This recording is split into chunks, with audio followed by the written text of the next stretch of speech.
Shalom and welcome to another in our series of podcasts from Temple Beth Am, a dynamic center for conservative Judaism in Los Angeles. This is a recording of a Shabbat teaching by Rabbi Rebecca Schatz. In 2 weeks is Shavuot, and our plenary session for Shavuot is Sanctification of Time. So I'm teaching this week, and Cantor Chorney is teaching next week, and we thought that we would do the other two Sanctification of blanks in preparation for Sanctification of Time. So today is Sanctification of the body, and next week you'll be learning Sanctification of space with Cantor Chorney. This particular curriculum today has 5 sources. We don't have time for 5 sources, so I picked the 3 that I wanted to really focus in on, but you're going to get the packet with all 5. So if you'd like to go over them, you're more than welcome to. But in our session today, we're just going to focus on 3. Before I pass out the sheet, I'm just interested in knowing from you what you think we might discuss in a class called Sanctification of the Body. Mikvah, okay, great. No smoking, okay. Procreation. Tattoos. Anything else? Death, great. The traditional response to bodily functions. Wonderful. So one of those many things is correct. I also thought that it was going to be mikvah and procreation and maybe tattoos. I didn't go as far as tattoos, but I thought maybe it was going to be something having to do with, body as a holy vessel. That's not what Hartman decided was important to talk about when talking about sanctification of the body. And I was very surprised. I picked the topic before I looked at the sources, which is sometimes a fun thing to do as a teacher. And I'm glad that I did, because I think had I looked at the sources, I might not have picked the topic. But the interesting piece that they pick up on is really just this idea, and I think it ends up playing into mikvah, right? We're gonna see areas in which mikvah could come up. But really, what does it mean to be living in our bodies as holy beings? So what does it mean to have this vessel that we call a body that houses for us all of the things that allow us to live and enjoy life? And to do that in a sense of holiness, to do that with kedusha, to do that in a way in which we can be partners with the divine and not just walk around the world as human beings, right? As part of the animal kingdom. So I'm going to pass out this packet here of sources. And for those of you who are on Zoom or at home, first of all, I'm wearing a vest because it's freezing. And second of all, because you're all watching me, well, yeah, exactly. Sanctification of my body. And also, we're going to be looking at sources from the website. So if you were able to get the sources off the website or the Shabbat bulletin, that's where we are looking. I'll tell you what they are. I'm not going to read them all in the original. But we'll be reading through all of them in some language for you to understand. So first we're going to look at Leviticus Rabbah, which is Midrash on Leviticus primarily. This particular piece is actually from Parshat Behar. So Alan and I were just talking a second ago about how sometimes the Hartman curriculum that we choose isn't actually in conjunction with the Parsha that we're studying. And it's not Bechukotai, but it's Behar. So it's just 1 week away, just what we read this morning. And this is what the source says. So if you're looking at the sheet, this is source 1. And just so you know, we're going to be looking at sources 1, 2, and 5. So if at any point you get bored and you want to look at other sources, we're not going to discuss 3 and 4. Don't ask me questions about 3 and 4 because I'll say that's not on topic. But we're going to really study 1, 2, and 5. So if you want to look at 3 and 4, feel free. Okay. So when Hillel the elder was departing from his students, interesting that it says here, Shehaya niftar mitalmidav. Now, niftar very often means death. Doesn't just mean is leaving the room. Though the way that the story is going to continue, it seems to mean that he's just leaving his students, like he's going away from them. So another sermon for another time, but interesting that that's the word that's used in this midrash. Imam. So he would go out and then they would walk with him. Amru lo talmidav. The students would say to him, Rabbi, lehechan ata holech. Where are you going? Amar lahem la'asot mitzvah. He said, I'm going to do a mitzvah. Amru lo v'chi ma mitzvah zo. And they would say to him, what's this mitzvah that you're going to do? Hello, Rabbi Shapiro. It's lovely to see you. Amar lahem lirchotz beveit hamerachetz. He said back to them to go and to wash in the bathhouse. Okay, so far what we know from this midrash is that the mitzvah that Hillel believes he is doing when he departs from his students, again, interestingly, if you wanted to make this into a drash on tahara, you could somehow connect actually going to your death and being washed, but again, we're not going to discuss that right this second. But what Hillel is saying is when I leave my students, I'm going to a bathhouse to wash.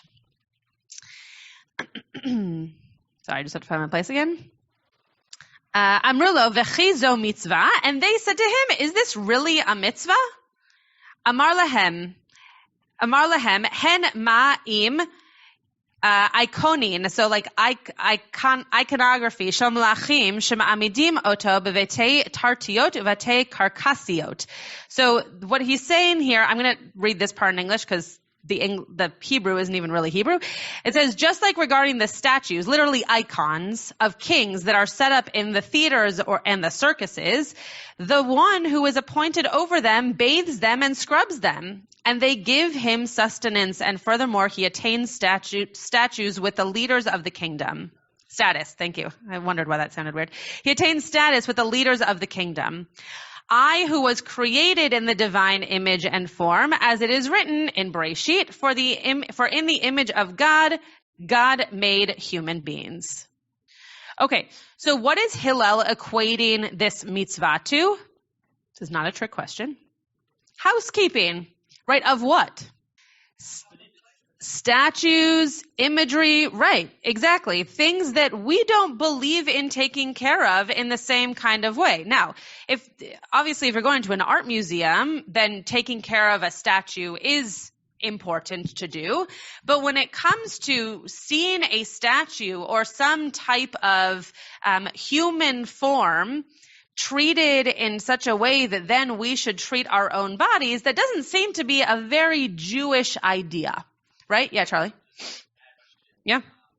Right. So, right, exactly. That's what we are getting at here is actual statues of probably godly figures or kings that were seen as icons to have some kind of association with, like we would have the association with God, who we don't turn into any kind of form of statue. So what is this? How is this text helping us to understand the sanctification of our own bodies? What is this text telling us? Yeah. Great. If you're taking care of idols or statues elsewhere because you want them to look good, well, then you should also make sure that you take care of yourself. Great. What else is this saying? Right, BK? Yep. Yeah.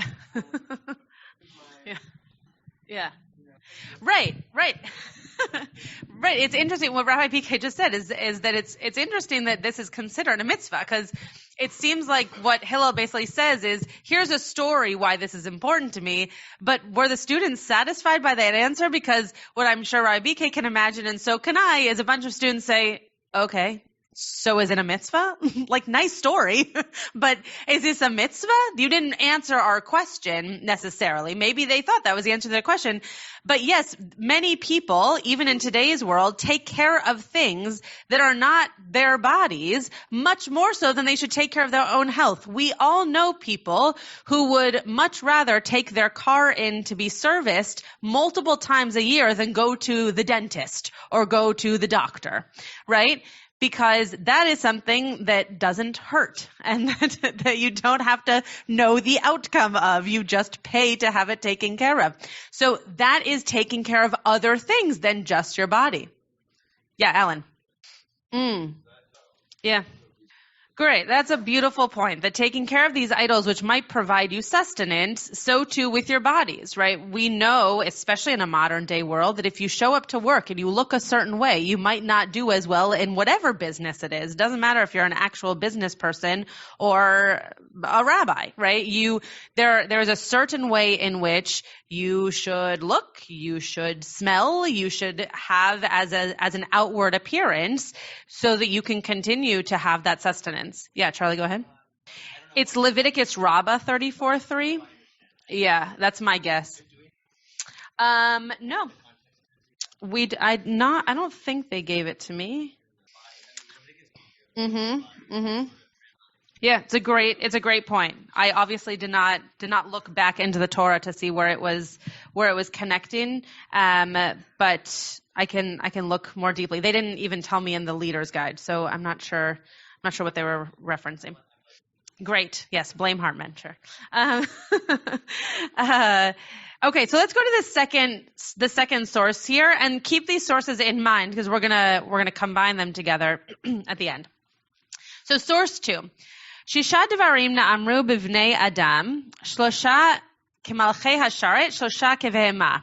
So what it's saying here is that there are 6 statements that are said to be the way that we are regarded as humans. In 3 ways, we are like the angels, and in 3 ways, we are like animals.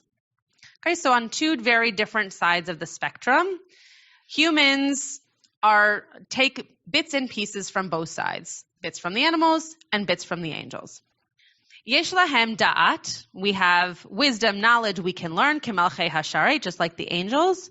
Umehalchim bekoma zakufa, and we walk up straight, just like the angels, kemalchei hasharet. Umesaprim belashon hakodesh, kemalchei hasharet, and we also speak with a holy tongue, just like the angels. Shlosha kevehema, ochlin veshotin, we eat and we drink, just like animals. Ufrin urvin, and we procreate just like animals. Umotziin re'eh kevehema, which basically means we poop like animals. So our body functions just like animals function. Okay? So there are 6 ways in which we are considered 3 like the angels and 3 like animals. So what is this Talmudic piece telling us as humans in terms of how we care for our bodies? If there are 3 ways that we're like the angels and 3 ways that we're like animals, what does that mean for us as human beings? Yeah, Rabbi K. Yeah. Great. So if we have these categories of being like the angels, and we also have these categories of being like animals, how do we elevate, how do we sanctify those that are, Rabbi K didn't say this, but are the mundane, are the animalistic aspects of ourselves, to make them closer to those angelic, those divine aspects of ourselves. Joel? Great. Yeah. Great. So what Joel just said is that everything is seen as good, right? And that we need to recognize that those things that are animalistic in our behavior need not be embarrassing to us. It is wonderful that we get to eat and drink. It is wonderful that we get to procreate. And the last text that we're going to look at is Asher Yatzar. It is also divine that our body works so that the things that should not stay within our body come out of our bodies, right? And yes, potty humor has become something that has become funny, and because we are human beings, we've become embarrassed by certain bodily functions. But if we think about it for just 1 second, the way in which our body gets rid of toxins that we can't have within our body, that is extremely miraculous, right? I'm not a doctor, so I know there's also science behind it. But when we think about the fact that we are able to get rid of something that could harm us, that is a miracle. So those animalistic comparisons, I guess you could say, even though, as Joel said, they're kind of being juxtaposed as negative to something that might be seen as positive, in fact, they're all very positive, and one side, right, the animalistic behaviors are things that we should uplift, as our BK was saying, to get closer to that other side of the spectrum. Ellen. Great. Beautiful. Yeah. True. Yes. Yeah. Right. So just like we talked about last week, now when we think about when we say a blessing before we eat or drink something, or after we go to the bathroom, what we're doing is we're taking these human behaviors, which are also animalistic, and we are making them sanctified. We are making them holy. Yeah. Oh, beautiful. Beautiful. I love that. So when we eat something, we're taking in sustenance that's for our health, for our body. Even if it's not great for us, it still gives us some kind of nutrient. And when we're in the presence of ministering angels or any kind of divine being, we are also being satiated by a spiritual aspect of ourselves. I love that comparison. Beautiful. Other thoughts on this text? Yeah, Tom. Yeah. Yeah. Great. And it's also telling us that we can be one or the other, or we can be both at the same time, right? We could be angelic in our behavior and in our human lives. And also we could just be animalistic in our human behavior and lives. Yeah. Yeah. Well, and interesting that the first thing that is said in that list of 3 like an angel is that we can think, right? Which is often we think of that as a positive, but as you're saying, there could be elements of overthinking that have led us to also destroy aspects of our nature, our lives, our world, because we aren't just acting upon urges, but rather we are, again, it's seen as positive in most cases, but we are learning, we are researching, we are digging deeper, which could be creating things like cars that create pollution that then hurt our environment, right? So it is cyclical in the way that we are the way that we are combining these two things. I want to go to the last source very quickly. First of all, if it was not Shabbat, I would play for you. Rabbi Josh Warshawski wrote a beautiful tune for Asher Yatzar very recently. It's called Wonder. And if you look it up on, I think anything, but like iTunes or YouTube or whatever after Shabbat, it's really very, very, very beautiful. And I joked with him that maybe it'll actually get people to say it after they go to the bathroom. Because, yeah. Is the what? I got it. That there's something really important about this prayer, but because we don't teach it, because quite frankly, because we're afraid the kids are going to laugh when we teach them about poop, right? That's why we don't teach it. But if we were to teach this prayer, possibly more people would say it, and it is actually extremely important. I mean, just like saying Modeh Ani in the morning to say that you're grateful for waking up and having your soul be returned to you, this blessing for your body just doing what your body's supposed to do is extremely important, and the minority of Jews say this blessing. So listen to the tune. I tried to practice it before Shabbat to be able to sing it for you, but I won't do it justice. So I'm gonna have you listen to it later. And if you forget who wrote it or forget what I said, just email me and I'll send it to you. So here's the blessing. Baruch atah Hashem Elokeinu melech haolam, asher yatzar et ha'adam bechokma uvarav vo nekavim chalulim chalulim. Blessed are you, God, Master of the universe, who formed the human being in your wisdom and created inside of them many orifices and cavities. Galui veyadua lifnei chisech vodecha, she'im yipateach echad mehem, o yisatem echad mehem, efshar lehitkayem vela'amod lefanecha.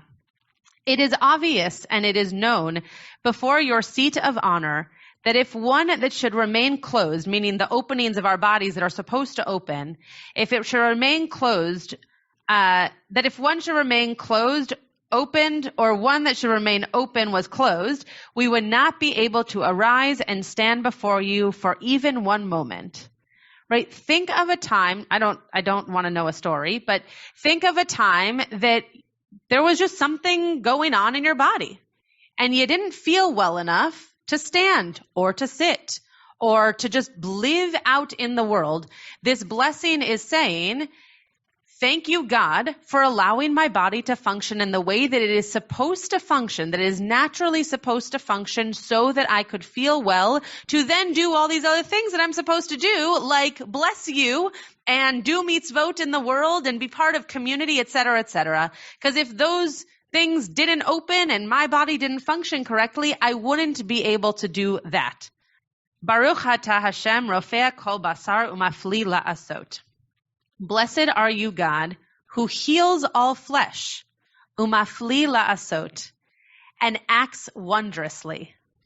This is why Josh named the tune Wonder, because there is something very miraculous about the fact that our bodies do what they're supposed to do without us telling them to.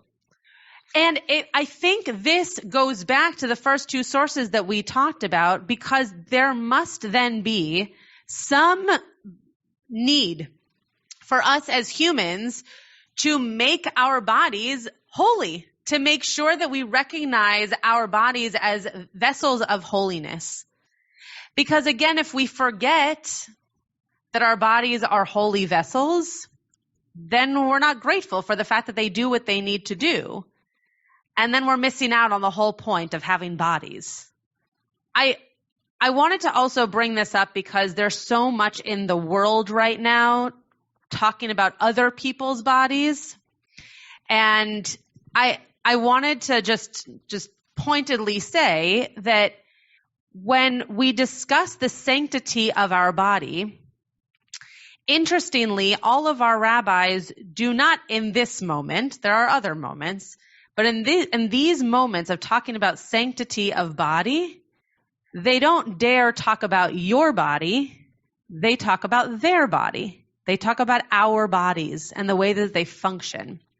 So I thought that it was interesting to see these different sources and the way in which even our rabbis knew that each and every individual body, both the actual body itself, but also the human, needs to take their own responsibility over their own body. The first source that we saw had nothing to do with you telling your friend that they should take a shower more often. Right? It had to do with if you know that you should be taking care, that you are taking care of those idols, then you too should be taking care of your body.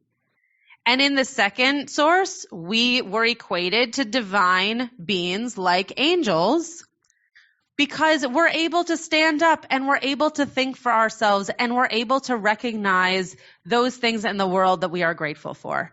So that is not where this Hartman class went, that those sources are not in this Hartman class, but I just wanted to point it out because it would have been a missed opportunity to connect to the things happening in our world right now that are scary for many in terms of thinking about what it means to recognize our bodies as holy vessels. So I hope that what you'll take away from this, and again, this will be part of a trio. So next week will be sanctity of space, and then Shavuot will be sanctity of time. I hope that what you'll take away from this trio is that very mundane things like space and like time and like our bodies that we often take for granted need to also be uplifted to a place of holiness, need to also be recognized and considered and really taken a moment every time you go to the bathroom to be grateful for the fact that we have these vessels that work in miraculous and beautiful ways, and that we need to be able to see them as made in the image of God, that we need to be able to see them as partners in creation, as opposed to taken for granted just to allow us to have as much fun and as much enjoyment on this earth as we can. You have been listening to another in our series of podcasts from Temple Beth Am, a dynamic center for conservative Judaism in Los Angeles. If you enjoy these podcasts, we invite you to write a review on the Apple Podcast site or wherever you get your podcasts. For more information about Temple Beth Am Los Angeles, go to tbala.org.